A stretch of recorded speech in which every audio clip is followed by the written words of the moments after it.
I ended up getting a really dope job at ABC, and I thought that all my problems would be solved. I finally have the media job that I always wanted, and I quickly realized that that didn't make me happy. Like, nothing actually made me happy for a long time. It was always just temporary fulfillment.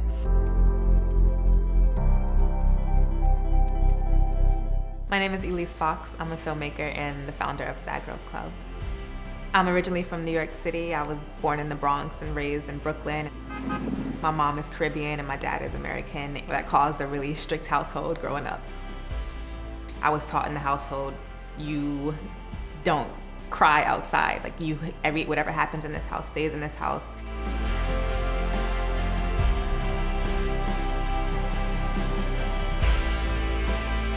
I thought I knew what mental health issues were just from what I've seen on TV. Like, you'll see a show with a girl in a psych ward and she's in all white, she's in a straitjacket, and that's literally what I thought I had to be if I had mental health issues.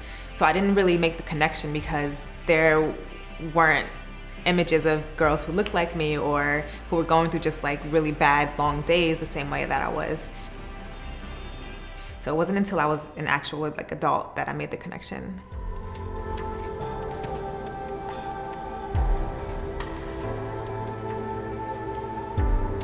For 11 years, I didn't take any medication or do any treatment, any mental health treatment. I just kind of lived with it as like my day-to-day norm.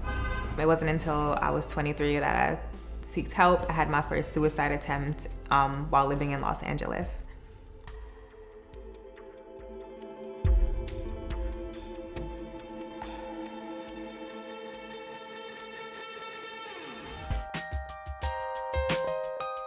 That's when I decided that I'm actually gonna get help and change my life for the better. Once I was back in New York City, I just began documenting everything that was going on around me. Just thinking I was doing all these amazing things, and I look like I'm happy and I look like I'm doing great things, and my family thinks that I'm a bit better. But I was still struggling when I was at South by Southwest. I was still struggling when I was doing this really cool job. I was still struggling during these times.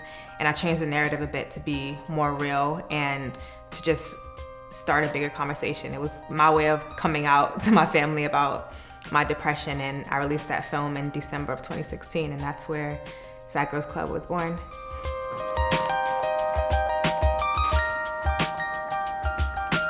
I think now that I'm more open about my depression, it's definitely made life a lot easier. I'm able to reach out to friends when I am experiencing the lows, and I'm also able to support my friends when they're going through things and see those similarities and just know that, okay, like, I'm going through this too. You're not alone. But I had been experiencing all the effects throughout my whole life. I just didn't know how to define it. I didn't know what the word depression or anxiety even meant, so it was kind of hard for me to educate myself about it.